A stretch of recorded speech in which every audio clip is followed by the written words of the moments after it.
Bub. Welcome to Not Just Gaming Podcast. Don't turn that channel.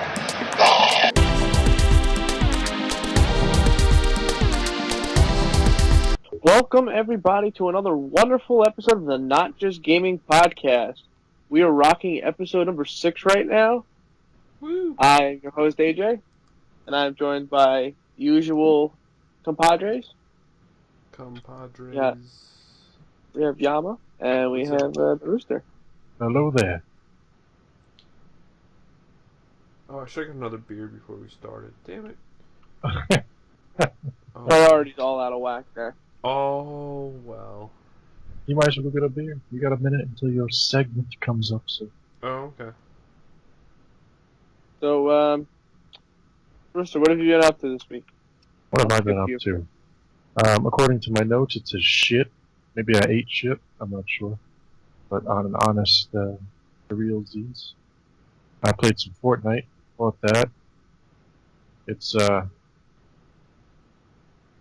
quick, high-level impressions would be it's fun to an extent, but very repetitive, and you can definitely see where they intend to suck you dry for the free-to-play model they have. But you don't have to. It's not like a requirement or a necessity to have to use it, right? You don't have to. You could probably do well enough without it. No, I think you have to probably put money into the game. There's a time sink where you have to wait for research points to advance a separate skill tree versus your levels. Okay. And you also have to level up your character card and all your supporting cards. And that requires getting XP by either destroying weaker tier cards or doing quests and getting them as a random drop reward or getting them in loot boxes. And as a founder, you're getting more because you play daily and you'll get daily login bonus plus the regular daily login bonus plus whatever quests you get if you level up or hit a certain milestone. But they really sugarcoat it in the beginning. You can get like 10 loot boxes probably in an hour, besides whatever you get with your founder's package. But I've played, I don't know, maybe like 20 hours by now, and you will probably get a loot box every few hours if you're not running any XP boosts and you're not doing like your collection book and stuff like that. So basically you have to rely on those things to actually be able to perform. You have to have great RNG, or on the initial packs get like a really rare character and a couple of rare schematics for weapons, because you have to craft every weapon pretty much you use. You can get some from quest drops and stuff like that, but every weapon has a durability limit, and you also have to craft ammo for ranged weapons, which, I mean, it doesn't cost much to craft ammo, but you're using resources for pretty much everything you do. The building itself, the mechanic, is a lot of fun. It's simplified, make complex structures, but going through your inventory itself is complicated. Okay. They try to streamline it, but the only thing that's streamlined well is the building. Huh. Like dealing with inventory, managing your schematics, building off your schematics, things like that. Yeah. Is complicated than it needs to be. And I think the early access, technically, even though it released, and some people are complaining about that as a shady business practice, it is an early access title, and in the Xbox store and the PlayStation store, the game is not under early access. Like, you know how Xbox has the early access game? Yeah. It's not that. It's a full release title, considered anyway, on both consoles. And in the stores, people have pictures of the case, and it has no indication that it's an early access title. Some people have hit towards the end of the game, and they just say it kind of ends. Now that's the single player, I guess. Or is there even a single player mechanic in this game? Or Single player and multiplayer are all melded together. You search for lobbies, and if you don't find anybody, you have your own lobby, and then you play single player because you have nobody to play with. so then you play with yourself. Okay. But you can mitigate this through drops. That if you get defenders, those are more cards you can get, and they're varying rarities as well. And you have to level those up. They can be your AI defenders for base objectives or whatever massive objective you have for that. So you can have up to 3 defenders with you because it's a 4-person lobby. You Okay. got to get 4 players or 3 AI to help you if you have 3 defenders, which will take a while because I don't get one until like level 10, and then you have to keep leveling up for a while to get more. There's a lot of skill trees, but you're gonna want to like max them all out, and it'll take forever probably. I think getting the 8 classes at the start, that kind of spec would be best if you're gonna decide to spend money on this game. Like 20 loot llamas, whatever the hell they're called. They're like lucky llamas or whatever. Okay. That'll give you a lot of stuff to start off with. Okay. I haven't had an opportunity myself just to play through it. I know that we have it. I just haven't had my own chunk of time to invest into it. It's not even my anecdotal. It's not even like my anecdote. I'm reading stuff online, and people are saying like, "Oh, once you get past Blinkerton, which I haven't, it's the first area of the game. There's like 20 steps to get off that first level." But they're saying once you get off of that, off the early areas of the next area, you start to hit a wall with your equipment. It's just basically like a dead stop in progression until you either spend money or really looking at llama drops. Okay. Well, I'm probably going to wait a little bit. Not because I think it's worth waiting on. It's just I don't think I have the time to actually sit and invest into it. It seems like it's a little more of an investing experience than just hopping on playing. Yeah, you can pop on and play, but you're eventually going to either get gated by your lack of items, whether it's a character or weapons or whatever, or time itself, because like I said, research points go into a whole separate skill tree, and you only get those by waiting, and you only get so many in a day, and things are pretty pricey on a research skill chart. I don't understand that why you only get a certain amount of skill points a day. That's stupid. Research points. Skill points you get when you level up. Research points play a heavy point into getting percentage bonuses and like damage, health, and all that stuff. So it'll affect you pretty hard because you can get like 20% on a page. So it'll end up being pretty significant. That's why you'll feel pretty in certain areas of the game, I think. Or you can just buy your way through. That's, I think, their intent. So, let's say, hypothetically, you had to buy your way through this. What do you think it would cost? Too much. It's just all random. It could cost you anywhere from $10 to a couple $1,000. Well, for you to get yourself, I guess, would be in an ideal position where you could play the game and not have to really worry about, all the other, obviously, anecdotal steps you have to take on a daily basis just to, level your guys up. Probably in a realistic sense, probably going to be spending, just to get to that last part of the game, a couple $100. Oof.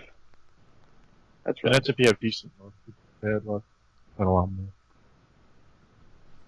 So you're talking about a game that's still not done yet. But for you to even be decent at the game, you're going to have to spend at least $150. They have content all the way up to level 100 technically. But, I mean, I'm not even having fun anymore halfway through the first area of the game. I can only imagine if somebody actually grinded their way all the way that far. Yeah. just to be hit with that, and they assumed it was like a full release game. Oh yeah, I agree. Like, what the fuck is this? Well, they could just go play Friday the 13th. It'll make them feel the same. At least you didn't spend fucking $60 or $40. Oh, $40, yeah. Yeah, it's 40-40 across the board. I spent 60 on So. Fortnite, so. Oh well, you also had a little bit of a skill bump there. The loot drop things. Yep. Yeah, and that gave me. I'm pretty overpowered for the first area of the game. Being overpowered is mind-numbing already going through the mission, so having to stay in that mission longer just to kill them, and it takes longer to kill those zombies, I think I'd be fucking bored out of my mind. Probably. I haven't really watched so many. I watched a couple streams. It seemed interesting. Maybe it's gonna be one of those, I guess, based on application, but we'll see. So is that really like your main focus of the week, I guess? Was Pretty Fortnite? much that. I played Dead by Daylight. They had a triple blood points with their currency for leveling up and getting shit. Triple Okay. blood points weekend. Played a couple days of that on the weekend on Steam. I tried the new killer. The new killer character they have is the Huntress. Mm-hmm. Controversial for the community. They complain about she's the only killer to have a long range attack, and it's a free aim attack. So her ability lets her aim a hatchet, and think of like a hatchet from like Black Ops. So if she charges it up, she can throw it pretty straight, and it'll arc a little bit in the air. Hits, it'll hurt the survivor. The add-ons for it, like down in the Now, people don't like it, but they can get it across the map. Seems a little booty in that regard. Think about it this way. Well, they're kind of like Jason's throwing knives, except you die in 2 hits. Jason's throwing knives can take a little bit of more than just 1 or 2. Sometimes depends. They can take like 3 or 4, sometimes 5. I'm saying, think if it was just 2, and then they're down on the ground, bleeding out. Yeah, no, thank you. Speaking of Friday, they're going to give us a new email. Oh, we'll talk about that later. Yeah, definitely, it's in the show notes, so we'll definitely get to that. Talked about playing Overwatch for like 5 seconds earlier this week. Playing that Doom. Oh, you're playing Doom? Oh, you must have played just before Just before before Lucioball went live. And I've been playing some Diablo 3 on PlayStation. Oh yeah, Dan was telling me that you guys picked that up. Yeah, then I went to work the next day. He was like, oh, I'm level 40. Fuck, you're playing the game. You're definitely not the best person to co-op experience with. He's like, oh yeah, sorry. Yeah, oh, I'm sorry, I'm done. Yeah, pretty much a lot of work. He's done. That's good. All right, at least you got definitely some new games in there. Good experience, not just the usual. I can't speak the same for myself. So. Me either. How about you, Yama? What have you been up to over last 2 weeks, really? I've been playing Game of Thrones. I'm not playing Game of Thrones. Playing Game of Thrones, holy shit! I wish they had like a Game of Thrones MMO. I'd be on that shit. I've been playing Guild Wars 2. I finished up the last batch of the Living Story that I haven't finished. You ready for that new expansion? Comes out in September. I know. I haven't pre-ordered it yet, but I will soon. They're actually having a free weekend preview of the game. I think that launches probably sometime on Friday. If I remember correctly, they said there's going to be 2 new subclasses for each class? Yeah, it's like a different specialty kind of deal. Yeah, specializations. Like, yeah. Because right now there's like 1 just per like class. 1 for each class, right? Yeah. So some options. So to have 3 altogether is going to be good. So I'm excited for that. I haven't really been playing that much lately. Been trying to get back into that game. It's just, I don't know. I haven't been able to. What else did I play? I feel like I played something else. I think I played a little bit of PUBG. There you go. There you go. Probably much. stream it, didn't you? I only have my laptop right now, so I'm kind of restricted to what I can and can't play. Just because I don't have my hard drive's so small on this thing that I can't have more than like 2 or 3 games on it at the same time. At least Get an external and carry it with you. Yeah, I know. I gotta get one. I just don't have the money. Black Friday. That's it. Yeah. I need like a solid like 5 terabytes. Well, they were cheap last Black Friday. I mean, seriously. I know. It's something I gotta pick up. I gotta get my desktop set back up though. Hopefully I get my desk soon. So, have you actually ordered this desk, or is this like... No, I should take a picture of my my room right now. It's a fucking disaster. I'm still looking I mean, for I would... one. If I was you, I probably would have kept everything in order until the desk was ordered. Yeah. Then maybe took it apart. Yeah, Yeah, I was like, fuck that. I should have done that, but I didn't. Oh well. You live and you I've learn. just been so busy, I haven't had a chance. I haven't ordered anything. I was gonna find something used. Just make it with your bare hands. Buy some wood from Home Depot. I could do that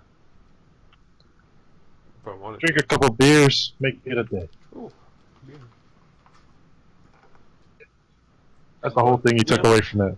Yeah, well, I forgot I had beer. Alright, not bad, not bad. How about you? That's all I've been really doing. Me, it's been... I've been in training for work, so it's been kind of a rough week to focus for gaming. Training for work. What have you been training? Yep. Training me not to suck. Yay! You heard it here, folks. Train not how tell not to suck. English. Other than that, I played a little bit of Battlefield Hardline. Slowly but surely grinding through that. There's a couple more. There's a lot of multiplayer stuff left. It's too much of a grind, so I think I'm just gonna play it sporadically as I feel like it. Yeah, you need like 10,000 kills per class, and that's ridiculous. I'm never gonna get to that. Better get that boosting level. If I play a match a day for life, I'll get there. Basically my logic is if I can get all the other multiplayer stuff done, and that's all that's left, then we'll go boosting lobby approach. If not, I don't really care enough. So I jumped back into Friday a little bit, since I've been noticing slowly but surely some patches have been rolling through. Well, there was the patch that rolled through. I wanted to see if it's been slightly improved upon, and it's been a little bit better. Some of the glitch achievements have started to pop finally, so that at least they're working on it. Watch some more Seinfeld. I got back in the Rock Band this week. It's the first time in a very long time that I've actually played. Oh, wow. Yeah, I haven't played Rock Band in, I'd say, quite a few months. Actually, no, maybe about a month and a half. I have a lot of stuff on the basically set up for me to play. I just haven't gotten to it yet. I got Cobalt to play, like an indie title. Fortnite I'll get to. Got a bunch of other stuff lying around. But then we got the stuff that comes out in the next couple of months. So I'm trying to get through as much as I can. And I also played some Overwatch and streamed this week. Lucioballs back, so trying to get all those skins. You say Lucioboll or Ball? Ball, whatever it is. Same thing. Yeah, it's all the same nonsense. Alright. Other than that, Pretty I'm trying much. to see. Other than that, that was it for me, really. Like I said, hopefully this upcoming week will be a little bit better. But we'll see. I guess we could just start rolling into stuff so we don't waste, too much time. Kind of leave some conversation for later topics. A lot of this stuff is just kind of announcement points. It's been kind of quiet since San Diego. I'm not really sure why, but it's been news-wise pretty slow. They're getting ready. Yeah, let's be hopeful, but let's not be hopeful because it probably won't happen. Not too hopeful. Damn. So first bit, we got some movie news. Today was announced Riz Ahmed was added to the cast of Venom. Supposedly he's playing quote unquote a popular character. However, it's been shot down that he's not playing Carnage. That doesn't mean that it's not true. It's just who knows. I mean, I'm assuming that when they say it's not him, probably isn't, but I'm not really sure myself. He's a pretty good actor. He's great in Rogue One, so I'm excited for that. Next bit, this has been talked about for a couple of weeks now. They've been announcing they weren't sure what was going on with the next James Bond movie. They weren't sure if Daniel Craig was coming back. I know last week or 2 weeks ago they announced that there was going to be a 25th Bond movie. And as of 25 already? Yeah, you have to think there's been. You think there'd be more, honestly? 6 Bonds, I think. It's crazy. I didn't realize there was that many Bond movies. Oh, there's a lot. Yeah. But, I mean, there's always a big break in between them. I think they'd be in like 40s by now. Yeah. So that's that. But I think it was this week or last week. I think they said it was coming back, and then they just announced this week that Daniel Craig is reprising his role. Oh, nice. But they're not saying if it's his last movie, if it's second to last movie, but people think that it's probably close up to him. being. I've heard he's getting tired of the role. He wants to hang up the coat before he gets too old. You don't want to be Sean Connery? Yeah, which I can understand. I mean, there's no reason to extend it more than it has to be. Yeah, if you do your justice and you think you're ready to move on, just move on. Don't go crazy. That's it for that. This is I guess it's like movie news, but it's also like tech news at the same time. I don't know. It's kind of weird. Disney actually, you know how I think it was early this year, they came up with an agreement with Netflix to stream their titles on Netflix. Mm-hmm. Upcoming movies and stuff. They actually pulled everything down. All the movies got taken back down, and this is due to the fact that supposedly in 2019 they're producing their own streaming service. Yeah, I heard about this. It's going to be another paid subscription, I guess. I thought they could have lit it up for like another fucking year or something like that. I mean, I have an anecdote to this, but before I get to that, I mean, what they've said so far, I can't confirm this. I got this brief bullet point from IGN, so I'm not sure if this bullet point's true, but I think it is. Supposedly, launch titles for this thing are Toy Story 4, Frozen 2, and the live-action version of The Lion King. Ooh. Now, they're all believable. I mean, it is believable, but my thing is, it's kind of, 2019 for all three. I mean, Lion King I think comes out next year, but I don't think Toy Story 4 is coming out next year, is it? I think Toy Story 4. Isn't Toy Story 4 already out? No, Toy Story 3. Never mind. Yeah, I don't know. I forgot what Toy Story was. Yeah, not so. And that's why I'm a little. I mean, if that's the case, that's fantastic. Because then they're not restricting it to strictly old releases. But my anecdote, what I was about to say before, is for Disney and for fans of Disney movies and stuff, if they do this right, this is a brilliant idea. Because I'm sure most of you already know that Disney has a very big tendency to take stuff and release it, and then within a year or two's time, they say, fuck you, it's going back in the vault. Because they hate us. I think that the ability for people to be able to look up any Disney movie that they want to watch at the palm of their fingers. Yeah, that's pretty good. Great. Deal. So are they missing a big opportunity to call their streaming service the Disney Vault? Oh, that's good. That's actually good. I didn't think of that. Smart? That's or what? clever. Hire me, Disney. They should. Or if not, we could, we should trademark. Well, no, we can't trademark it because they already have it trademarked. But mark my words on today, August 10th, 2017. If they call it Disney Vault, I'm suing them. Okay. I'll help you with that fight. But that's really cool, actually. I think it's interesting to see where they go with it, and if they, I mean, they'll probably follow through. It's Disney. I don't think they really ever commit to something and then drop it, unless it's really bad. But I don't think that'll happen. And the last bit of movie news, which this is, I think, the only bit of news I saw that broke the internet this week, was Ryan Reynolds tweeted out a picture of Josh Brolin as Cable, and the internet basically exploded. We got Thanos I don't know. playing Cable. I don't know if you guys caught a glimpse of the photos or not, but he looks pretty legit. Yeah. I did. Full He looks costume? really good. I I would say it's more of a modern style costume, but I think it does it justice.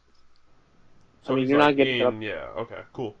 Yeah, it's Costume's not like not a big deal. It's I think everyone's going crazy with the makeup and everything. yeah, but he's got that chiseled jaw look that I would expect to see out of Cable. So I'm not really I wasn't Chisel. expecting it not to Chisel. look right. So yeah, that was it for movie news. Also, TV the news. week before, since we didn't cover it, they showed Domino. She's different from the comics, but could be interesting. Played I by think I saw that. Somebody went Zazie over. Beetz. Zazie Beetz. It was last Monday. I must have missed. Ryan Reynolds also tweeted that. Oh no, I do remember this. You're correct. Yes, sorry, drawing a blank. Yeah, you're right. Is there anything else that I'm missing? I don't think so. All right, next bit, we've got a little bit of TV stuff. First bit was there were actually studio talks to bring back the Hannibal show with Mads Mikkelsen for season 4. That's it. And I know that show is pretty popular. A lot of people were upset that it got canceled. But it seems like they're making really big strides to get it to come out for another season. He's too busy having fun with his boy Kojima over there. Between Kojima, actually, I don't think he's doing anything else with Disney right now. Pretty sure he's wrapped up, unless they revive him in Infinity War. But I don't think they'll do that. I think he's pretty dead right now. I don't know, man. Anything in that movie is game. Don't worry, he's coming back as a Force Ghost in Star Wars. With the Life Stone, anything's game in that movie. Next bit, for those fans of the CW TV shows, the superhero crossovers event that became the norm last year, there's a little bit of detail that snuck out, and compared to last year, they are doing a more focused story for this one that'll do more comic fans justice, and it's only 2 episodes as opposed to 4. It's a little drawn up. Yeah. Still 4 episodes. I mean, I think what happened in the last one, which is, I didn't feel like, I felt like it was too long, and they didn't do a really good job on the story. So if they focus on it more and they can condense it and make it really good, I'm okay with that. It's not a big deal to me. Then again, I really don't go crazy over this crossover. I think they're cool, but I mean, there's not a lot of wow factor to the TV show crossover. I think I enjoy the marketing more than the episode. Yeah, I probably agree with you there. I can agree with that 100%. It doesn't really do much for me. One superhero, crossover is enough. I don't really need all the extras. And the last bit, which was, I think this came out Monday or Tuesday, Karate Kid is actually getting a sequel TV series on YouTube Red.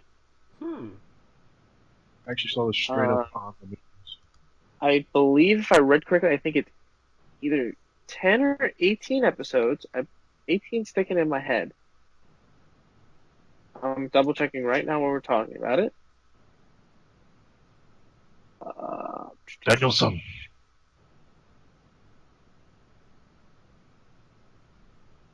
Ten episodes. So yeah, it's coming to YouTube Red. It's 10 episodes. It'll be out next year. And then Ralph Macchio and William Zabka Yeah, are both reprising their roles from the original. So that's pretty cool. I don't know how much it's gonna, what they're going for, what's their approach, or how they're gonna plan to execute it.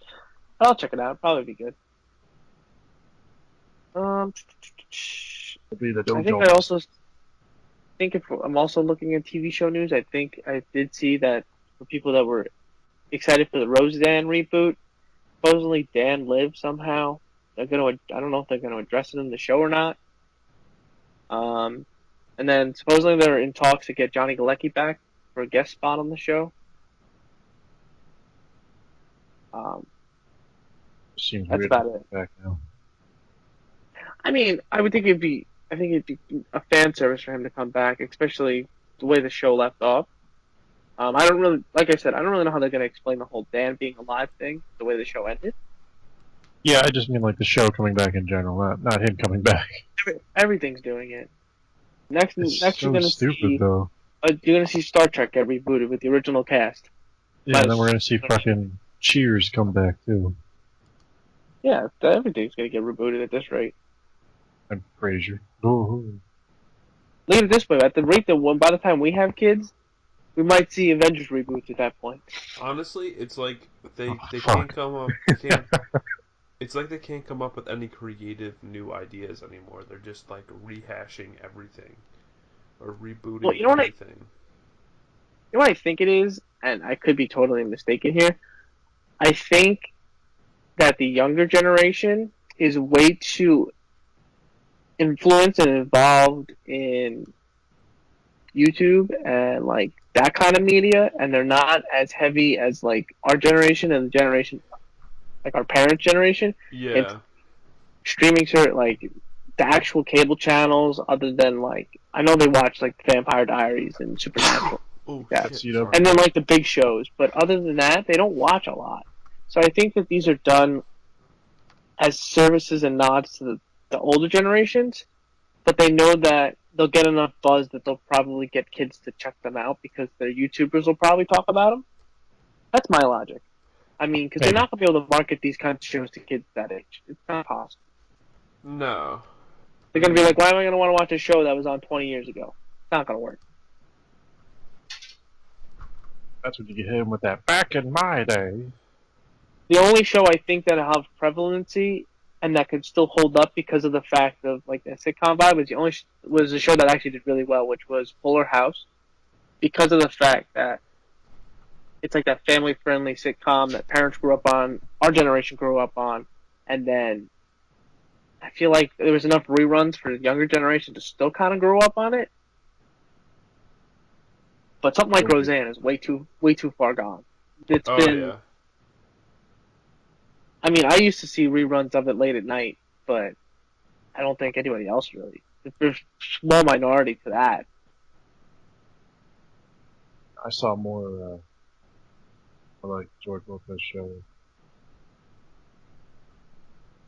King of Queens. I feel like Yeah. the sitcom vibe is kind of dead.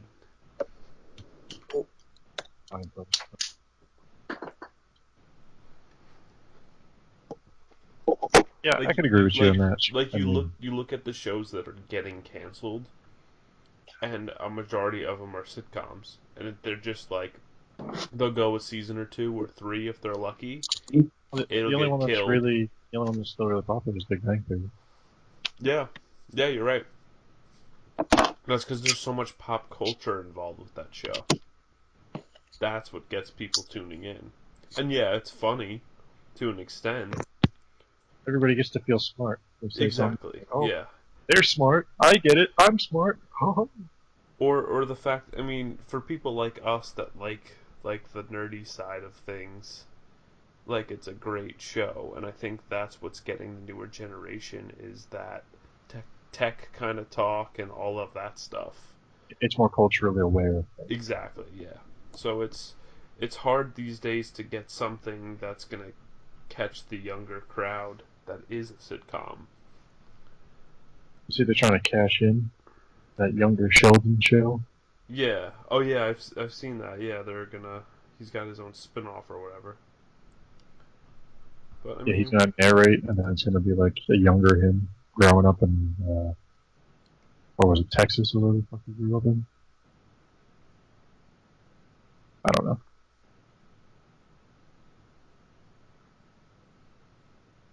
But yeah, TV ain't the same. I agree.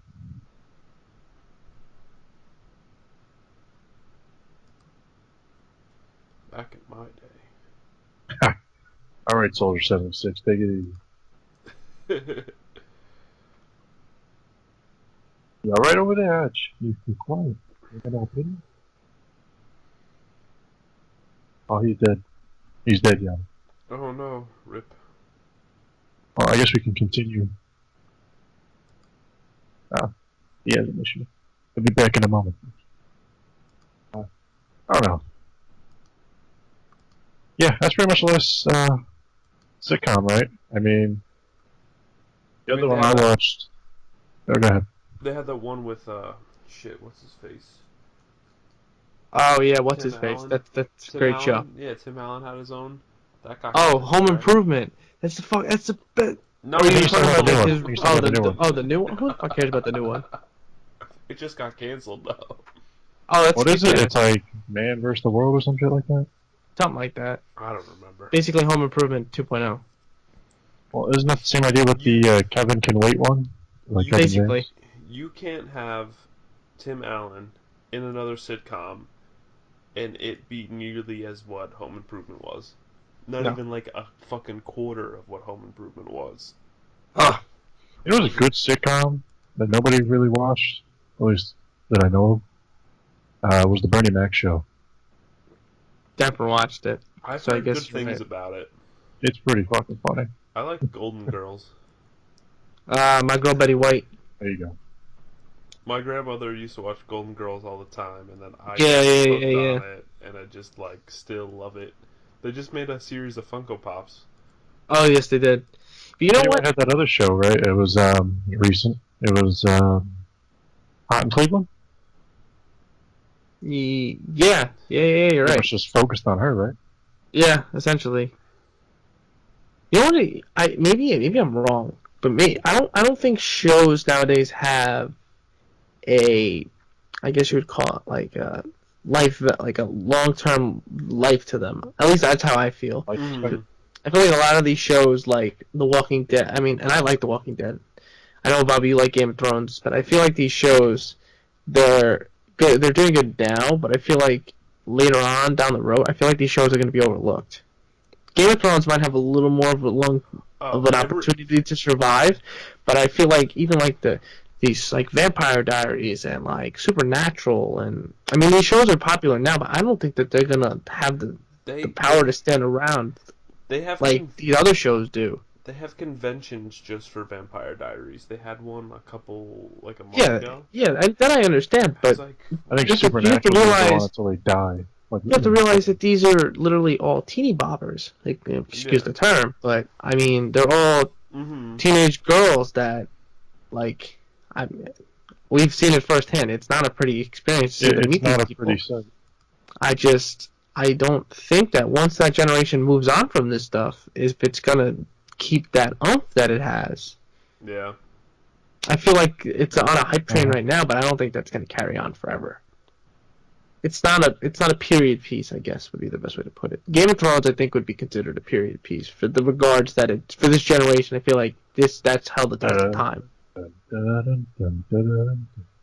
And yeah, I don't mean period pieces in like the actual literal definition of a period piece. Mhm. I mean in terms of like a Well, it's fantasy. generational. So there's no real. Yeah, but every generation has that. Yes, but a lot of these shows that are hyped up now, and I feel like older generations had more shows that did that than what I think this generation will have. Mm-hmm. Because if you think about it, what? what shows can you think of that you think will last 15 years on and more? I think Game of Thrones will do well because it's like I said, that's a literal definition of a period piece. Well, But they're done after this next. Next year. there's such a huge Yeah. following behind it, and it's so well done, and people really enjoy the fact that It's it's a well real done. phenomenon. Yeah. So, That's another thing about these older shows is they're done so well but they're done well in a smart way. Mm-hmm. Yeah. They're not like fucking shit scrambled together and let's put together a 48-minute show with There was without real thought put commercials. into them, which is why people like shows like Game of Thrones, because it's very, put together. It's cohesive. It doesn't like all this shit. Well, some episodes do, but for the most part, it's pretty well done. Honestly, even the filler episodes on that show like blow my fucking mind sometimes. Like That's a key episodes. because look now compare that to The Walking Dead. The Walking Dead has its good episodes, but then its filler episodes blow. Like then I'm sitting on the couch and I'm staring at the wall and I really want to be like I want to take my head and run it through the wall because of how slow it's moving. Well, that's what's so hard. That's why a lot of people can't get into that show. It's because they can't get past the filler episodes in like the first couple of seasons before they're really devoted. And like AJ, you would say at the point you're at, you're so devoted to the characters. Yeah, I'm in too far at this point. I can't not watch. You can't not watch. And that's honestly, Negan was a savior for that show. Him coming in, he kept me around another season because he's just an amusing character to watch and he's got great character development. But I'm saying, moral of my story is I don't think that the shows that are on TV today, like Scream Queens that was on, or Flash, or Arrow, or Walking Dead, or Vampire Diaries, or Supernatural. I don't want to think that everybody think I'm picking on the CW shows because I actually enjoy them. Agents of S.H.I.E.L.D. Fuck Agents of S.H.I.E.L.D. Agents of S.H.I.E.L.D.'s got no shot. The only thing that Agents of S.H.I.E.L.D. got going for it is that it's in the MCU. If there's going to be any MCU shows, it's going to be Daredevil or the Punisher. Yeah, but you know what's going to happen is our generation's going to take the MCU as a conglomerate piece. I mean, we're going to reflect on that like people reflect on Back to the Future. I mean, I reflect on Back to the Future the same way, even if I'm not from that generation. But you have to realize this is the first time since those movies were made that you have something that's a well-rounded, built story within a story within a story, if you think about it, because it's just everything flows into each other, and this doesn't happen that often anymore. And I think that's why, for even the older generation, that something like that resonates so well is because it's so. When you look at it from a whole piece, it's so well-rounded and everything's like intertwined. But I don't want to spin into another conversation. That are totally not even related. So, like, we said we don't think shows are going to actually stick around. Do you think Game of Thrones is going to be the only show, really, to make it past the age of time? Well, they have one more season. After this season, there's one more, and they're done. But he's saying down the road, next couple generations. No. Like, is it still going to be pop culture references to it and stuff like that? Other than Game of Thrones, I feel like a lot of these shows I really can't think of an argument for. Maybe shows like Breaking Bad might stick around. That was a kind of a good piece for this generation. Well, is it going to stick around for them, or is it just going to be a meme for them at that point? Like, oh, I recognize it because it's a show. No, I recognize it because it's a fucking meme. Yeah, you have to watch the show. Kind of like how young kids. Kids know. I think Breaking Bad would stick around. Only the crying face meme instead of knowing he's only the greatest of all time. Yeah. But I think that Breaking Bad will stick around as something people would still watch because that's something else that was brilliantly executed. That, and I think the only other show that I can think of right now that's sticking in my head that I think could do that is Stranger Things, if it continues to be done right. Oh, but I think Netflix is going to be around for a long time. Well, yeah, I know they'll be around for a long time, but you got to think: are people going to be clicking on that thing forever? I mean, as of where it stands right now, absolutely, but it's got to keep its momentum going in that direction. With the way Netflix has adapted to the digital age, going from physical mail-in DVDs to instant streaming, then to producing its own movies, shitty ones without a tab, and then producing quality content. Quality movies, quality TV shows, I think they're only going to go up. Just kind of like how Amazon only goes up, kind of like how Google. I agree. I mean, you guys know for a fact that I was even if you look at it from a media perspective, that I was big. Bobby, you would know, I mean, significantly more because I've known you a lot longer. Mm-hmm. how much I've always been into media consumption, and I feel like this is somewhat of a testament of the quality of what we get, and that's a lot of stuff doesn't stick around and enhance value. I find myself now, even if you look from a digital or a physical perspective, I buy less current titles now. I'm more likely to go pick up an older movie than I am to pick up a movie that just came out. Yeah, like an older movie that you liked. I can guarantee you, I would probably people say are falling in love with now instead of. I think back when 85% of my iTunes library, which I've started to convert myself to some digital because I'm never really home. Yeah. So I think it's just convenient. yeah. I would say majority of the titles that I own are movies that were probably from 2000 before 2000, the year 2000. I mean, and that's and I would say the rest of that catalog is probably 75% Marvel. So that speaks to that I don't really buy anything new. I just don't think that a lot of these movies hold up as well. Some do. Don't get me wrong. There are some great movies that have come out. I don't think that they have the reviewing power that some older movies do carry. I think the thing with movies, though, a lot of the things is it's really Hollywood in general.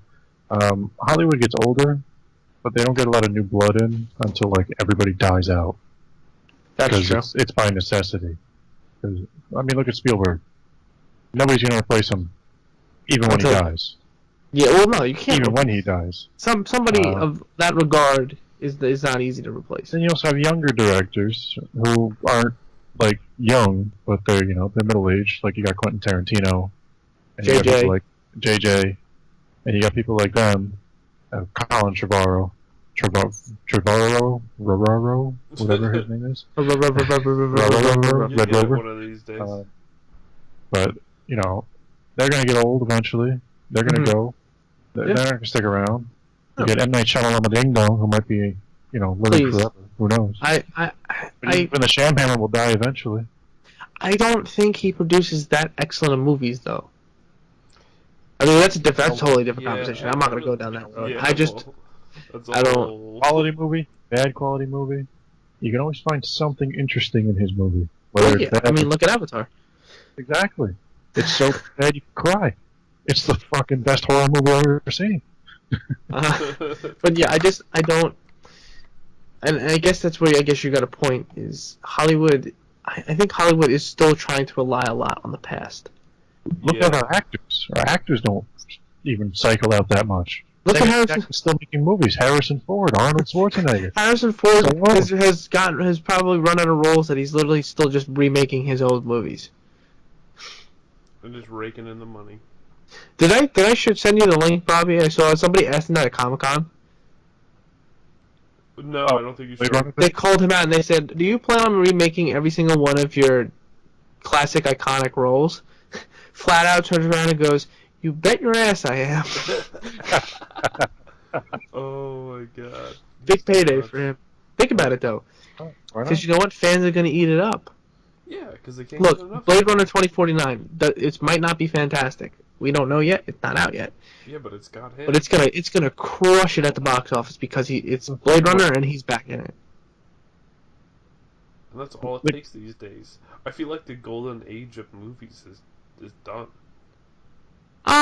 It'll have another renaissance. Everything has more than one. It'll. I mean, true, yeah. There's just not a lot of. I mean, people are still afraid of the game market crashing again, but I don't think it'll happen yet.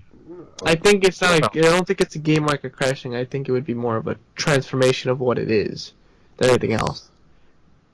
I think that maybe Hollywood's going the same approach. Instead of it saying it's going to be, maybe there might not be a renaissance. Maybe it'll just be the introduction of online media and how people now could. I'm really sounding old. It's kind of scary. Could take a phone. But like we used to make movies where you had to use like a video camera. Now people could take an iPhone and fucking make movies in better quality than we could have ever possibly imagined. People just vlog with their fucking phone on the street and it comes out in 1080p. Yeah. No, it's insane. That's like the other day, or not the other day, a couple weeks ago, I recorded a video. me and Kate went to the waterfalls, and she wanted me to record a picture of her jumping, like, off the rock into the water or whatever. And, like, I sent it to her, and she was like, holy shit, this is in 4K. I was like, yeah, my phone shoots in 4K. Like, she was, like, I didn't even realize it myself, but I was like, it's amazing how I just think that whole media outlet that's new, like, I think that there's a lot of, then that might cripple Hollywood, I think, to a degree, so I think they're going to have to restructure with how things go. As I think YouTube and stuff like that, where people are given their own creative freedom and they get paid to do it, I think is going to hinder them. Because you're going to have people that instead of going to a movie, they're going to sit home and, let's say, watch Markiplier or iJustine or somebody of that power. Well, and they don't. That's the thing. Like, me personally, I don't, when I come home and I want to watch something, I don't go on Netflix, I don't go on Hulu, I don't go on Amazon, I don't go on HBO Go. I go on YouTube, and I have sat on YouTube and watched YouTube for like 6 hours straight. You know, like, I get home from work, and like, instead of watching a show for a couple hours, I'll just go on YouTube for a couple hours. And it's not like I'm watching like it used to be. You'd go on YouTube and you'd get caught in that hole where you'd watch random stupid videos, and for a long time, YouTube was just random stupid videos. But nowadays, there's a lot of quality behind it. You know, I don't just watch vloggers. Like, you know, I watch vloggers. I watch, you know, people who do like funny videos. I watch, you know, Boogie. You know, he does all his stuff, and I. Yeah, it's the Boogie. You got to search it. But that's what I'm saying is there's actual videos of substance, and it's not just it's not a 35-second video of watch me pet my cat. Yeah, exactly. Yeah, like, that's why I try to limit myself to specific creators like that I'll enjoy, and then I'll only watch their content. In most days, some days I'll explore. I think that that's going to be, and that's why I said I think that they have an influence on the way entertainment's going to be shaped. I think they'll have an effect on entertainment, but I don't think Hollywood's going to go anywhere from YouTube. I think that need to be afraid of YouTube are TV studios. I think YouTube is taking a chunk out of it. Because I think YouTube is taking a chunk out of it. YouTubers will give TV shows a run for their money because YouTube content is more favored to daily content, whereas, you know, a movie is more of an experience. Like, you go there for the experience of going to see the movie. You know, and then if the movie's great, good, you got your money's worth. If the movie sucks, it's fucking terrible going to the movies now. YouTube is free. Well, some of it's free now. It's free, but I feel like if I paid $10 a month for what I got, I would be... Watch movies on YouTube, but you gotta pay. You can watch certain content on YouTube, but you gotta pay for YouTube Red.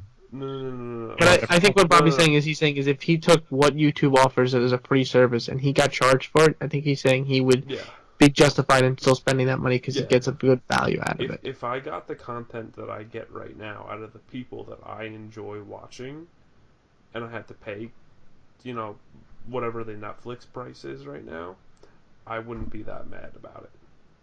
I do agree.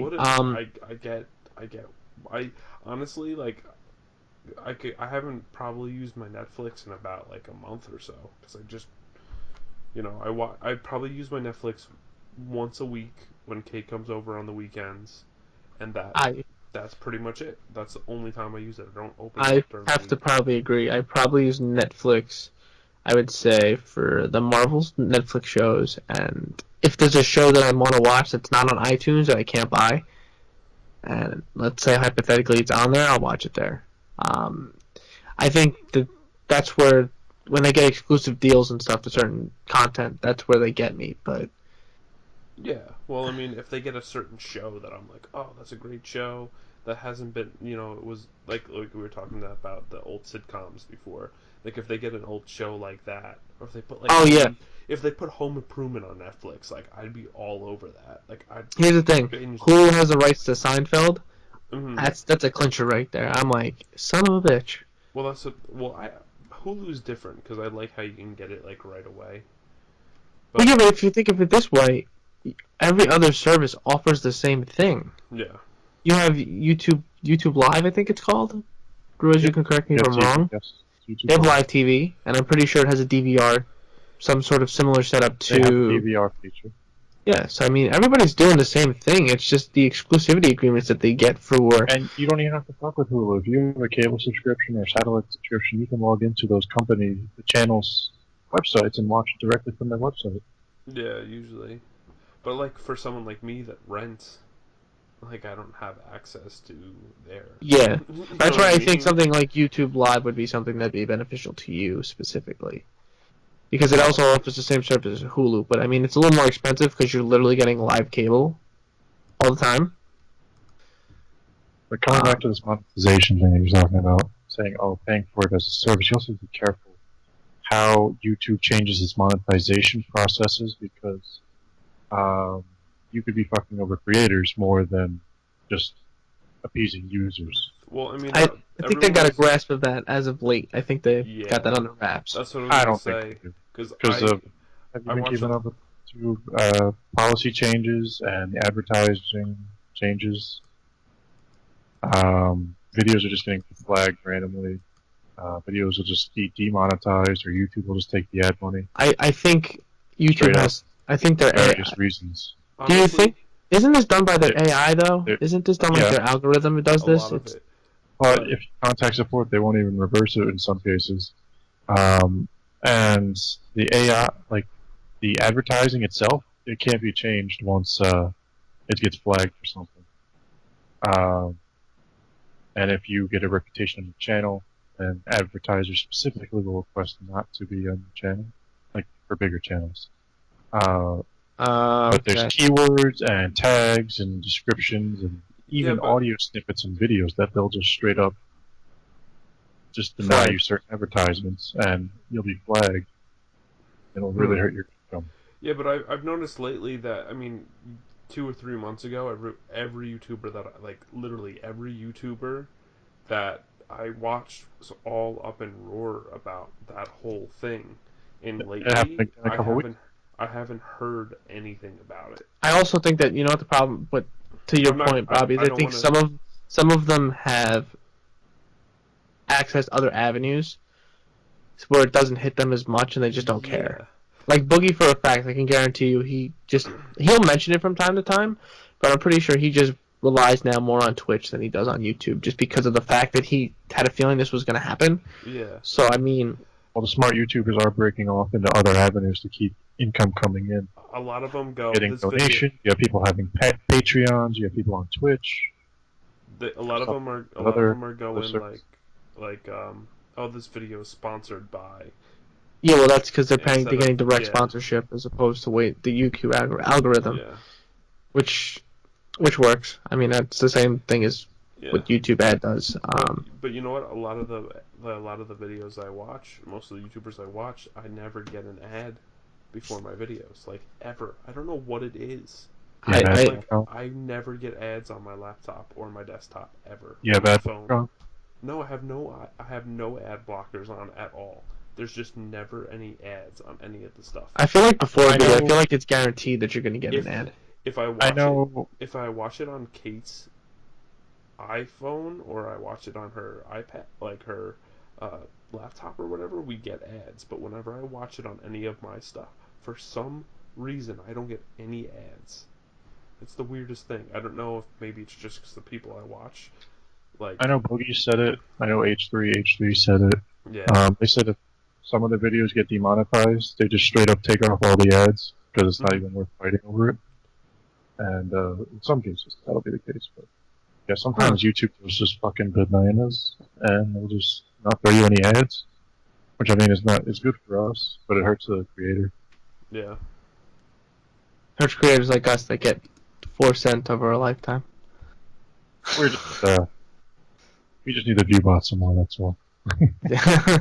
All right. I guess we got a little bit off track, but I feel like it was a pretty good discussion. Yeah. This is an organic discussion. This is good for a podcast. No, I 100% agree. I mean, and it was definitely an interesting topic that I think in today's constant change of how we as society, I guess, enjoy media and entertainment kind of plays into that whole, kind of what we do, I guess, at the end of the day. I mean, we're kind of one of those at the forefront. We're gaming, we're watching movies, we're watching television shows. I mean, all of We are this the general consumer. Well, I think we would probably class ourselves a little bit above the general consumer because I feel like We're just slightly more savvy. well, not only slightly savvy, but doing what we kind of are aiming to do. We kind of privy ourselves to more. Gotta keep it humble. We're only slightly more savvy. We keep ourselves just a slightly bit more in the know than the average Joe. Well, I mean, I guess we can go with that approach. That's fine. So tell me about this documentary. Yeah, I guess we can start at this point rolling ourselves down into the gaming topics. Something crazy. It's a little small stuff. I thought we'd touch briefly back. Lucioball in Overwatch is back. And just to give you guys I'll do a little bit of clarification on some new stuff on Overwatch, and then I'll talk about Lucioball real quick. Is it bowl or ball? Ball. Ball, okay. Thought so. So, just so you guys are aware that in terms of loot crates or loot chests, whatever you want to call it, they brought back both 2016 and 2017 skins.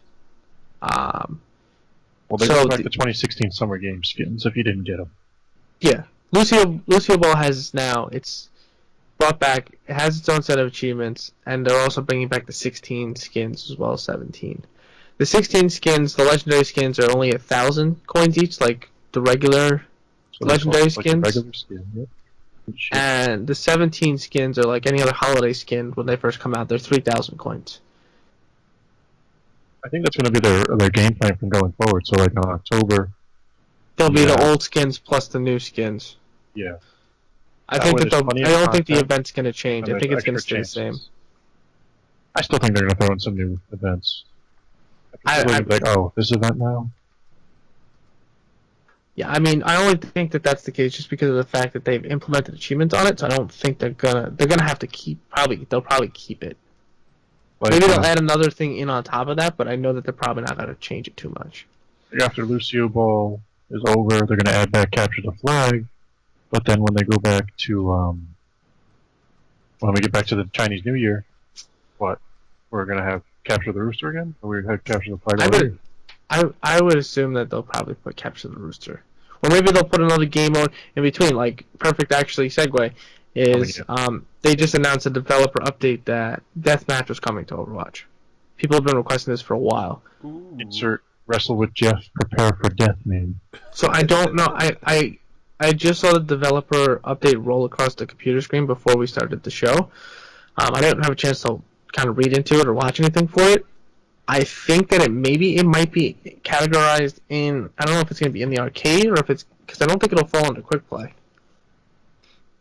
All I know is, it wasn't that video, but like a couple weeks ago, Jeff Kaplan was wearing a straight up Diva jersey, which is pretty cool. That's awesome. Blizzard's got to sell some fucking Overwatch merch. Come on. They have, trust me, between BlizzCon and San Diego, and they have exclusive. I can't afford BlizzCon. It's like fucking $200 for a ticket to get out there. They'll probably be in New York. I don't know if, I would assume as such, but I can't speak too highly to see. I'm just going to keep my mouth shut. That should be your cosplay this year, Alex. You should be fucking Grillmaster 76. No cosplays for me this year, I don't think. I think we're going to take the high risk. This fucking apron says raise the stakes. Maybe if anything, maybe I'll do that. I could do that. You know, you know what would be cool if we went. I mean, I'm not going to Comic-Con because I forgot to buy tickets. I know it's too late, right? It's definitely too late. The only day that's left is I think Thursday. See, I think my idea was like to vlog. If we did a vlog of Comic-Con. I would record some stuff from Comic-Con. I normally don't because I'm normally too busy, but I could probably squeeze in sometime. I would do like a full-on vlog though, like because you guys. I'm gonna be a hero this year. Got a wireless charger. You guys do your thing, with like the panels and shit, but you know I'm always there and I just like people watching and shit. But like, I would totally vlog the whole thing. Maybe next year. Maybe we can get a media pass next time. Anything's, I guess, possible. I wouldn't. There's some people that have gotten media badges that I don't think should, but whatever. Well, I mean, here's the thing: we might not be top tier, but we still do news on the topics. I mean, maybe not right now. I don't think we deserve one. We have some viewers. We have people listening, watching, all that good stuff. Yeah, I mean, we're pretty low on the totem pole currently, but I think that we could get there within a year or so. Or 10. I don't know. I think 10's a bit of a stretch. I think if we stick to it, I think we might have better expectations than that. But anyway, I digress. So yeah, Lucioball. I think it's basically the same as the summer games of last year. The only thing I noticed is I did hear they tweaked something about Lucio. So abilities is a little different, that it doesn't work the same way. Oh, for the mode itself, yeah. The recharge on his sound blast is back. That comes back quicker, so you can blast it away faster. Yeah, I think it's like I would honestly say it's either 4 or 5 seconds. His ultimate got changed. Basically, instead of doing the sound barrier, because that'd be useless, and instead of doing what it did last year, where it would just pull the ball to you, you activate it now, you get a massive speed boost, a jump boost, and you can recharge your sound blast really quick. Your sound blast basically comes back, I'd say, almost instantly. Yeah. And it allows you for them clutch plays. Yeah, I used it a little bit earlier. I came on a couple clutch plays for the match. Today was a pretty shitty game session, just for the fact that everybody else kind of sucked. I was telling Ruiz before, I played a game where I went 9-0. 5 of the goals were mine. So she played the game. Actually, I tweeted Overwatch saying that I was on a hot streak today. But anyway, no, it's fun. I'm really enjoying it. All the achievements are already knocked out, just from playing it and just hanging out and enjoying it. I've streamed it twice, I think, 2 or 3 times, maybe twice. I think twice probably. It's a good time. It's kind of hard to get traffic on it because we're. We'll have to get into that competitive mode. Also, since we're saying competitive mode, there's a competitive Lucioball mode. Yep. Mm-hmm. Just for the duration of the event. I don't think there's actually a competitive mode other than that. I don't think there is one. What do you mean? Like normal? Did they not start the next season yet? No. The new ranked season goes on until the 30th of August. Okay. Because I was going to say current season. I don't know if I saw. Maybe it was there, and I just paid no mind to it because I thought that the ranked Lucioball took the place of ranked. No, ranked Lucioball's in the arcade mode. Maybe that's why. Okay. Regular ranked is until the end of August. Okay. I'm freaking the fuck out because Doomfish just got available for ranked play. Everyone's probably feeding. Yeah, Doomfist is great. Played a lot of Doomfist. Doomfist arcade before Lucioball went live. Having fun with him. Good time. I think we should probably try to stream maybe a group Overwatch session. Playing some Lucioball maybe this weekend. That would be fun. Moving forward, I guess another bit of exciting gaming news because I know I think it was like week and a half, people were ripping into... The game's not dead, everybody. Yeah, everybody was ripping into the studio for thinking this game was not going to be supported anymore. Friday the 13th, get more content. All they've said thus far is we had a thing of new emotes that they showed off on Twitter, and also they are reproducing the same 3 maps, but smaller, so that the games are a little quicker and it doesn't take an eternity to find people. All that means is you're going to get fucked even faster at the start of the game. If they do that, they basically, I think what they should do is put in like a Jason can't leave that room for X amount of seconds. He has to jerk off on mom first. Yeah. Cry to your mom, cuddle up next to her, put the sweater, put the sweater on. A fire axe on a shelf. What the fuck? Yeah, I mean, because I do agree. You know what? If you're good at the game, and when you spawn in, if you teleport to like the first big location, you're guaranteed you're gonna start killing people within 30 seconds. I think it's not even worth it. You're better off trapping with the phone, going to a car, trap the phone. I don't want to talk. I mean, there's some people that are good at the game, but I don't think that there's a lot of proficient players to have to worry about that. At least from my experience, I feel like I can get away with not doing those things for the most part. Yeah. I understand the logistics, though. Is in an effective way, you're basically giving them a hard time and escaping. But, so yeah, it's exciting to see that this game is still getting support. I know they've been talking single player, and that it's coming. Supposedly, it was supposed to. They said August. My gut feeling is they're probably going to slate winter. for it to be. I don't think winter. I think they're going to slate for the launch of the retail game. Okay. Also, a lot of people bitching about team killing, so they're going to take out friendly fire. I think it's already out. Public matches. I think. So, Well, everything except the car. The car is still on the table. car Everything and bear else traps. Yes, everything else is on the table. Or off the table, rather. So no guns, no shotgun machetes, no nothing. Machetes, no fire axe, none of that. Flare gun kill's always funny. Which is good, because you know what? Yeah, browsing Twitter, because I tweet Friday quite often about bugs in the game so that they know things that are up and aware. That's a big complaint from people. Is the team killing and the glitches in the maps. And people fucking working with those. I think I listened to an interview with the actual guy. I read the article and somebody interviewed him about the game and everything that was going on, because the game actually sold quite well. I think the game sold like 1.8 million copies in the first month. Which is fine, but it's having trouble retaining its player base due to intermittent issues. Yeah, but he did address that there was a rough start, and they have greatly increased staff. But a lot of the extra money that got put in, that got obviously produced from sales, got pushed back into supporting the servers for this game. So, I mean, as long as it continues to stay active and supported, I think it'll probably do okay. I also did see I think it was on Facebook, Kane posted that he was back in the studio. Yep. Seems like I think they're doing more CGI work and some new kills and stuff, it seems like. Thank God. They're going to have our survivor in a wheelchair. We're ready.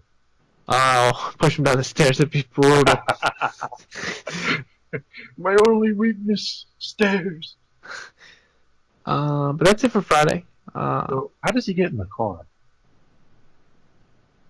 How does I guess somebody's going to have to pick him up. How does he drive the car? Can't. The car drives itself. I'm just saying, if he can get from where he spawns to the exit without getting caught, I think he should automatically just get out. How does he swim if he gets in the boat and he falls out of his chair? Think about it this way. And then what does he do when he gets back to land? Perfect example is Packanek. What does he do when he gets to the main lodge? He can't go up the stairs. Can anybody help me up the stairs? But yeah, that's it for Friday. Also, I have not personally experienced this because for some reason Xbox changed the policy behind the preview program, and I don't know why, but somehow I'm not in it. I guess I have to reapply. The new dashboard, the new UI that's going to somewhat eventually be completely implemented into the Xbox One X was updated this week. I don't know if any of you saw some videos of it or... I thought it looked like it was supposed to be kind of similar to the cross-media bar that PlayStation is.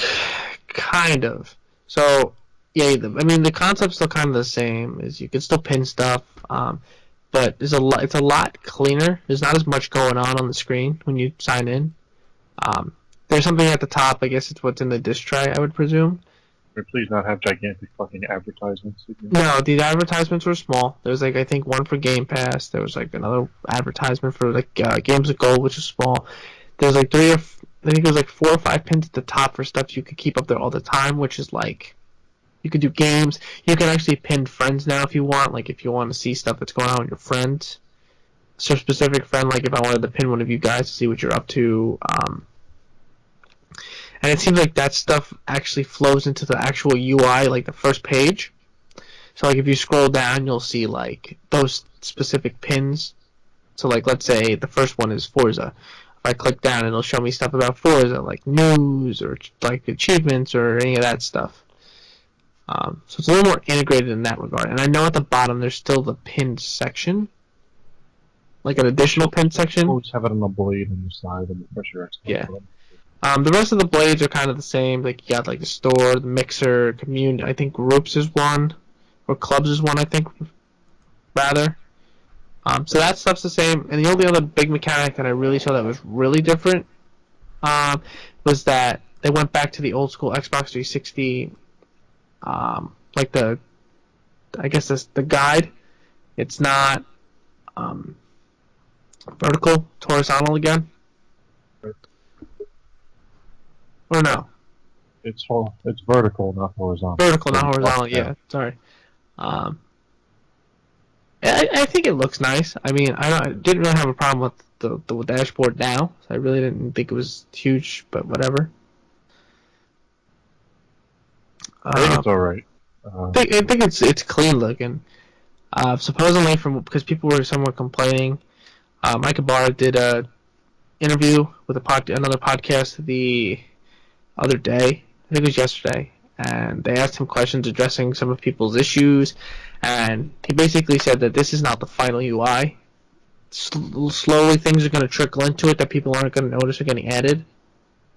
They're not going to do like a big update every time. It's just going to roll into it, and by the time that the Xbox One X comes out, it'll be the full-fleshed UI. Yeah, so they're just doing coding sprints, and then once they focus test it, and then I think what people need to realize is they're in the preview program. I think this is expected. You're not going to get the final product. They do like initial crash course testing, make sure nothing major happens. They're supposed to submit bugs and all the other stuff, but I know for a fact nobody does. Like, at least very few people do. Yeah. Most people just resort to Twitter. And he's like, don't do that. Just do what you're supposed to do and go through the proper channels. Because that's where they track it. They don't really track Twitter. Saying don't piss me off. I don't read my Twitter. But that's it for that. I mean, it's just more stuff. They should just fucking get back the UI. You remember the original 360 launch with the blades like that? I feel like it's like similar to that, but a little more modern. But you're dealing with the... That's like the new 360. Not the last one, but the middle one, I guess. It's exactly like the middle one where they had yeah. It was clean. Yeah, I think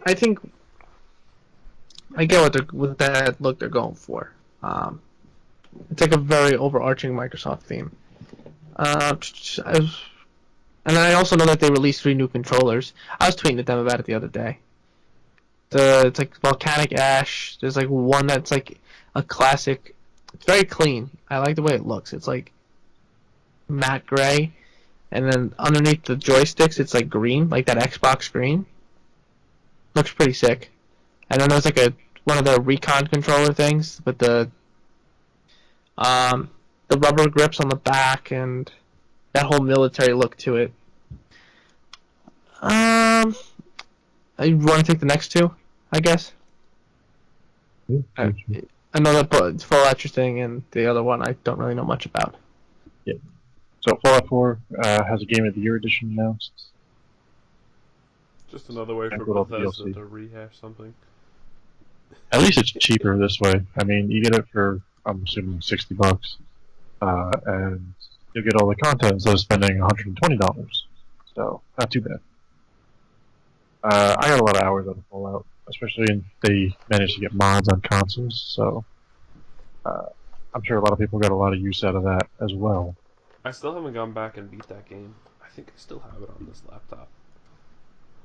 I haven't completed the story either, but the story wasn't that great. There's all the other things you did in the game that were great. Yeah, I always like digging around in that game. Honestly, I thought the Nuka World had a better story than the main game.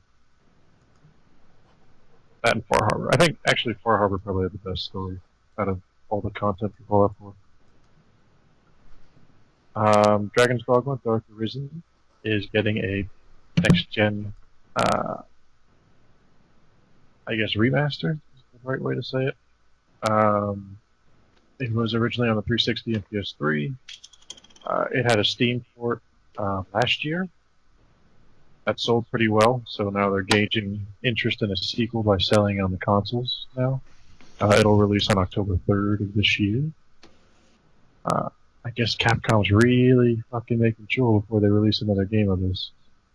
But, I probably think that's the best approach.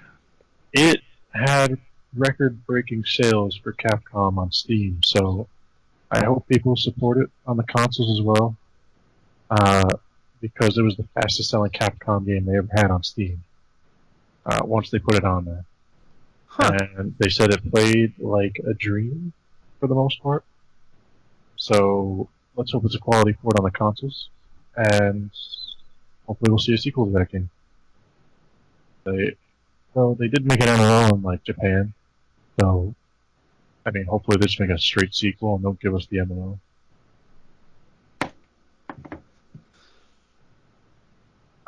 But it's pretty straightforward, the story on that. The next one is Shadow of War, which I think are we all excited about that? I'm excited for the game. I'm a little confused the game in general, on this bit, but yeah, I'm excited for Shadow of War.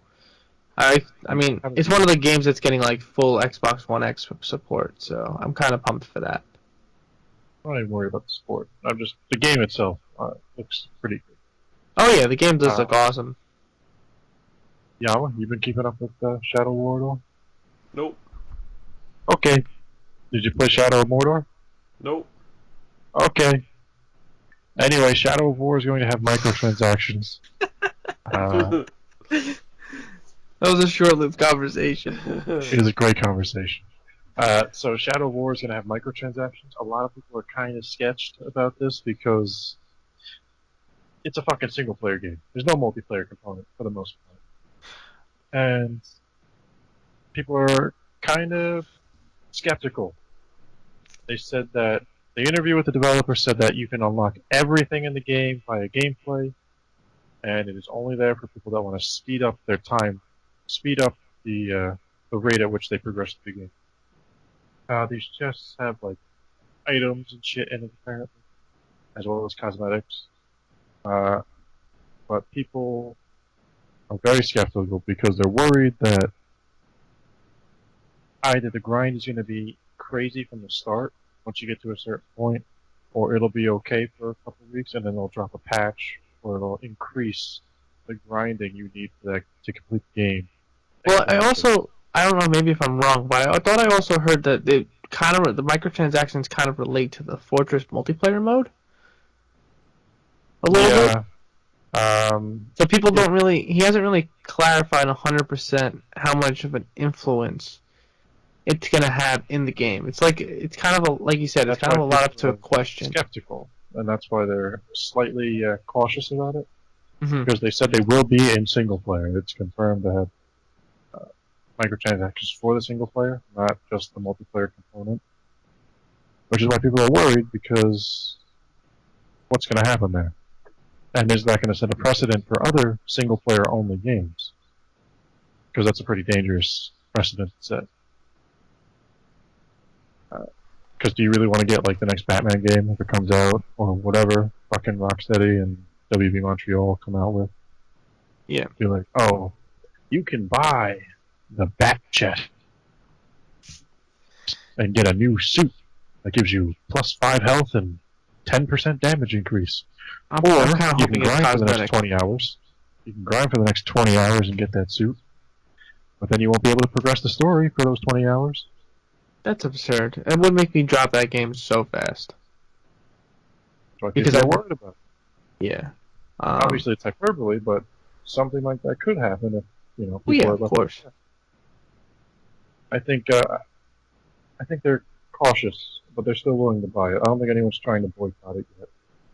Well, no, because I don't think we're going to see anything really more about it. I think it's going to probably be until Gamescom, where we'll probably see more, and they might talk about it. I don't think they had a live stream talking about the chest very briefly, but I think they're going to stay tight-lipped on it, because if they say the wrong thing, it's going to fuck up the anticipation for the game, I think.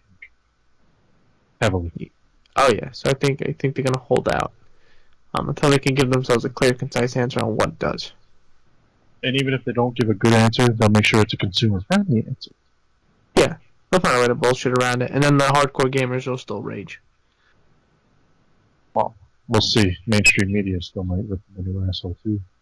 Well, depends. We'll see how much they get bribed. Alright, I guess the last little bits are quick spout-outs, except for one. I'll save the one that's a little more of a heavy topic for last. We got Super Meat Boy coming to the Nintendo Switch. I think that's a pretty good addition to the Nintendo's library on that. I'm more surprised that Binding of Isaac made it onto a Nintendo console, uncensored. They must have been a little intoxicated when they gave the approval on that one. At first, they weren't going to put the game on at all because they wanted him to censor it. He was like, no. And eventually, they just said, okay. I guess I realized that. Look, it's not for kids, their console. Adults like it too. Yeah, and the Switch is selling extremely well, and they know that their downfall is third-party support. So I think that at that point, they're just like, okay, fine. I think that's pretty much exactly what it was. It's like, we want you to censor the game. I'm not putting the game on your console. Okay. We take that back. I mean, didn't they also announce, I think, it isn't in here, but I think they also announced Resident Evil Revelations 1 and 2 is coming as well? I believe they said something about it. I don't think they confirmed it. I think it is confirmed. It is coming to Switch in some capacity. I mean, so I guess if they're really trying to go every avenue that they can to get titles. I mean, don't get me wrong, Resident Evil's been on Nintendo for God knows how long. Up until the last two. 5 and 6 weren't. 5, 6, and 7 weren't. Speaking of Resident Evil, I think the new remake on Resident Evil 2 is going to be out probably end of next year. We'll see where that. Yeah, I mean, we'll have to see if it could. I mean, I think that would be great if they could get that on the Switch. I don't know if I would buy it on the Switch, but I think it's still a great addition to their library. Anything that's third party that they can get themselves would be a big plus. So next, I'm hearing a lot of not so great things on the sales of Lawbreakers. Mainly PC hasn't been selling too well, and I heard it's kind of just not performing to the part in which they didn't really expect it to. So I don't know if this is going to influence Cliffy B's decision on whether or not he's going to try to bring it over to the Xbox or not. I don't know if there's an exclusivity agreement there, or if he just has some beef with Xbox and he just didn't want to do it. I think he made an agreement to publish first on PlayStation. Well, it's published. Yes, it is. But it takes time to put it over. And then the process and everything. And that's another thing, is he was the one that came out publicly and said that it's not as easy as everybody else is making it seem. But he's the only outlet that's come out and said such. So some people think that he might actually have a beef with Xbox that we don't know about. I mean, possibly there might have been some bad blood at the end there, but I think he'd be more pissed off at Epic. I guess because I think maybe because they still make Gears, and he's not a part of it. Maybe that's why. I'm not really sure, but he seemed to be the only person to talk about said comment. So I don't know if he would even consider even porting it unless he had no choice and it was doing that bad. Nah, if it's doing bad, they're not even going to waste the money because that's money and resources that they're just hemorrhaging for no reason. Yeah, but think about it. Do we know how much resources it would really actually take? It takes manpower. Yeah, but a significant amount? I can't answer that because I've never done it. But I would say it still costs because you have a studio of people doing it, and it's still going to take time, and you have certification, QA, and everything else. Yeah. The big thing, though, is that it's not even the top 100 played games on Steam, and it just released, which is a problem. Well, I also heard that a lot of people compare it to Overwatch, and it's not as good, so I think that's probably also another reason why it's not doing well. It's also targeting a very niche genre. It's targeting arena shooters, and a lot of people compare it after playing it, not at a glance, to Quake Champions. And the advantage Quake has over Lawbreakers is two things. Quake has name recognition and name/brand recognition, and it's a free-to-play game versus a buy-in. $60. Mm-hmm. I agree. I can see that. I mean, first glance at the game, when I saw some gameplay of it, of people talking about the game, it looks like it could be fun. I mean, I don't have the... Oh, go ahead. I played the beta when it came out. Well, the beta came out months ago. I feel like it's been a year since the beta came out for that game. And I didn't like it at all. But I mean, that's beta. Like, I was doing horrible. Like, it was just... I don't know, I didn't have fun playing it. Mm-hmm. I played a few beta tests as well. It's definitely a game where you have to learn it before you can enjoy it. Yeah, I'm sure. It wasn't that fun for me the first couple matches, but then it kind of started clicking and it all kind of came together. Which is just kind of like any arena shooter, honestly. Like, you start in Quake and you can get a couple kills. But if you play against really good players, you're just going to get spawn killed all the time. But once you learn that game, you can actually enjoy the intricacies and actually enjoy the game for what it's worth. And I think there's a good game in there. It's just not the right time, I guess, to have released a game like this. Because the audience isn't really there, in my opinion. Nor are they going to deal with it, like, getting into the game in the first place. Yeah, I agree. I think the timing might not have been the best. Especially with... there's a lot that people are still playing from the beginning of the year, because I know the beginning of the year is very Sony heavy, and then you're rolling into the fall where you have a lot of AAA titles, and then you get the Xbox rolling out, which seems to be getting more hype than I think they might have anticipated. But I honestly think that this game might, because of those decisions, I think this game might be dead in the water. I don't think it's got much life there anymore. Yeah, I don't know. I'll just have to wait and see. Alright, next we got Spotify is officially now on the Xbox. A lot of people have been asking for that since they added in the ability to use background music. And the last update that they rolled in Spotify. That was a combo of issues why it didn't come out right away. The exclusivity deal with Sony, and a combination of Microsoft really wanting to push their Groove Music app and channel. Yeah. Shit. It's not bad, but it's not Spotify, that's for sure. Yeah, I know a lot of people do use it. I know they promote a lot of free trials and stuff. But I got a free 3 months. I mean, not much. Yeah. They give a lot of those when, like, you get a game or if you buy stuff from the Microsoft stores. They usually incentivize with that. Yeah, of course. They gave me a month, and then I got an extra 2 months for signing up, so... Honestly, wouldn't be surprised if in the box of the One X is a trial. Another month. So that's pretty cool. I probably would take advantage of that at some point.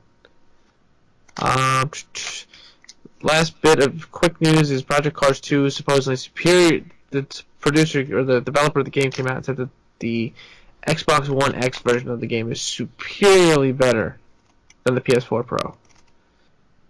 This is, I think, the first developer that's come out openly and said something against the PlayStation. Normally, the developers are kind of just like, we will be offering enhancements on both. They try to stay in between the two. Well, yeah, it's for games like Star Wars that people want to know how good they look, but they can't find out because you have to realize EA has a deal with... Actually, you know what? More Disney has a deal with PlayStation, because I was about to say EA has a deal with Microsoft, but whatever. I guess it's not even PlayStation, it's Square Enix that's got the deal with Disney, to be honest with you. True. Well, no. Yeah. No, because Sony owns the marketing rights to, or like they purchased exclusivity for marketing for Star Wars. Oh, for Star Wars, but I'm saying Disney in general. Well, yeah, but these are games that people want to know about. I mean, the only other games. Well, yeah, duh. Marvel games? Like Battlefront 2, World War 2, Destiny 2. They're games that people want to know how they're going to come out. And a lot of these developers are just given the brush off. There will be Xbox One X enhancements, but they won't go into specifics. The thing is, I don't trust interviews about performance or anything. The person I trust most is like Digital Foundry, like because they put video evidence in the video and they do straight up comparison. And I think they talked about it, to be honest. Like even an interview, like even if Digital Foundry did an interview with developers, I still wouldn't trust it. I'd rather see the video evidence myself than have to say, oh, I'll just take their word on it because they're just trying to use the buzzwords and market so that people will buy the game. Yeah. I mean, we think we're pretty close now to the release, or no, even I guess more the pre-order than the release, and Gamescom. So I have a feeling that Microsoft's going to show off some stuff in regards to some of these games now that it's already been talked about for Sony. I think they now have the window to do such. And I think it's in a couple weeks, if I remember correctly. I think it's the end of August. Yeah, the 22nd to the 26th. So, we'll know more, I guess, I'm going to say by then. So within like 2 weeks. And we shall see. And then the last bit of news, which doesn't have to be really anything long, relates to the new Metroid game coming out on the Nintendo Switch. So basically, the best way to explain this is it kind of relates to Amiibo integration, in which developers come out and said that there's, I think, two game modes in the game. It's normal and I think hard. Normal and hard, yep. However, there's another mode which is locked away with a key, and it's called Metroid mode. However, for you to get such, the only way for you to do it is you have to have the Metroid Amiibo to unlock it. That's so annoying. That will unlock Fusion mode, which is what the Metroid Amiibo should be. Fusion Amiibo. So, it has to be that specific Amiibo. Like, it has to be the new ones. It can't be like, if I had, like... Because I'm pretty sure I have a Samus Amiibo lying around here somewhere. I can't use that. Fusion mode is a harder difficulty than hard mode. And you cannot access it without the Amiibo. But it has to be that specific Amiibo. Specific Amiibo. That's fucked up. So, this is what I would call Nintendo's sneaky approach at making you pay for DLC. In a nutshell. I think it's the idea of making you pay more for a game, really. Because think about it, they haven't announced a season pass. However, they offered a new difficulty, which the only way to get it is if you paid $12, or I think they're $11.99, unless you get them on sale, for an Amiibo to unlock that mode. So think about it. How much do they spend on the plastic? $3 maybe. 10 cents. Well, I think there's some hardware there, or some software. So I'm assuming it's a little more than that. That's why I was going for like the $2 range. So you're paying for $10 for DLC pack at the end of the day. I'm not okay with this. I mean, I understand the business sense, and it works because it will sell still. Guaranteed, you'll go into a store, you won't be able to find this Amiibo anywhere. But I don't agree with the practice. I don't know how either of you two feel about it, to be honest. Yeah, it's kind of shitty. I mean, I guess their perspective, it's like, best way to go about it because of the fact that they're like, oh, well, we don't have to technically have a season pass, but if we start integrating content into but Nintendo hasn't been afraid of releasing downloadable content. They released characters and levels for Smash. They've released like levels and campaigns for Fire Emblem. They've done downloadable stuff before on the eShop. It's just a bad thing because it's coming out with the game at the same time. So basically, it's on the cartridge, just locked away, and you have to buy to get access to it. It's not even like a downloadable content. It's there. It's just locked. You don't have access unless you pay. What do you? We kind of still get sometimes now. Not all games. Some games. The biggest offender of that was Street Fighter Cross Tekken. They had like 10 characters on the disc, already ready to go. All you had to do was buy the season pass to get them. Yep. I don't agree with the fact. I mean, then they didn't even fix characters in that game. Apparently, Mega Man can still jump out of the map. Oh, good. I think I can see Nintendo. I mean, I know they offered season pass and DLC stuff. I think I could see them taking, if it sells as well as I think it's going to sell, because nobody's going to boycott this. They're just going to be like, oh, it's a Nintendo. I'm going to go buy it anyway. I think that I can see them integrating more types of DLC into this combo of an Amiibo / gameplay. I mean, look at Zelda. Zelda's a perfect example. Scott, you're gonna be able to get Link's outfit, the Master Sword. Well, yeah, there's that too. But like, a perfect example was, I mean, most people just didn't really think about it, but for the last Zelda game, specific Zelda amiibos like the Link ones and the Wolf and all that other stuff will unlock specific. Obviously, it would drop a chest in the game where it would give you food or whatever. But specific ones would unlock certain clothing or armor or weapons. It's DLC at the end of the day. It's Nintendo indirectly making you buy DLC without you thinking about it. Pretty much. Probably. Oh, 100%. Why is it's it expensive DLC too? Because you get like one set of clothes for $15. Get the fuck out of here.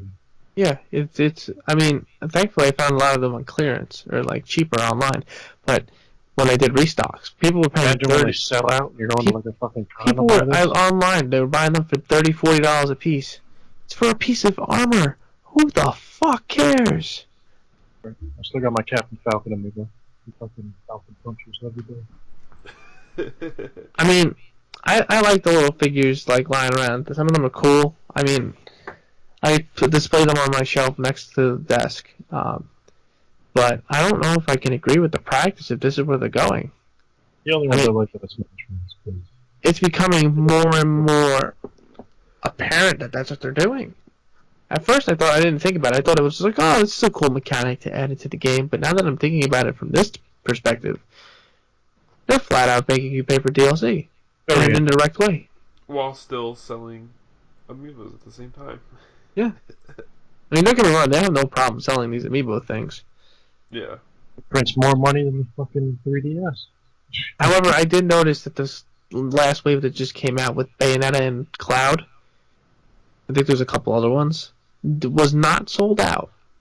I've been to stores the last couple days, and I walked past the gaming section, and I did notice that they were still in stock. That's because everybody's getting ready to fucking camp out for the new Super NES. So they're saving all their energy? Mm-hmm. No, I think that Nintendo might have fixed the supply problem on these, I think. Oh, for the Amiibos, yeah. Yeah, I think they might have. Consoles, though. I mean, I know the Zelda ones at first, the first wave were hard to come by. But I think they are now more readily accessible. That's right. It's not like the old waves where they would release a wave and then they wouldn't make more. Right, that's right. It's going to be harder to get the Super NES Classic than it was to get Comic Con tickets this year. I want to make sure I get a few. I think I'm going to take the gamble on it this year. I'm going to roll the dice. 4, maybe 5. I know that the NES is still selling online for a couple $100. Yep. This is a great return on investment. Even, oh, yeah. Even I know that the Sell one Switches right are coming away. back. The Switches are Sell back one in right stock. away. Probably $1,000. Sell one right away, you'll make your money back on the 4 that you bought. Exactly. More. You'll make more. I think first day there was a sale for $600 for one of them.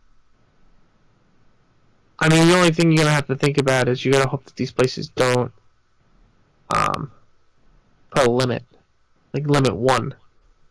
Well, that's when you get more people. I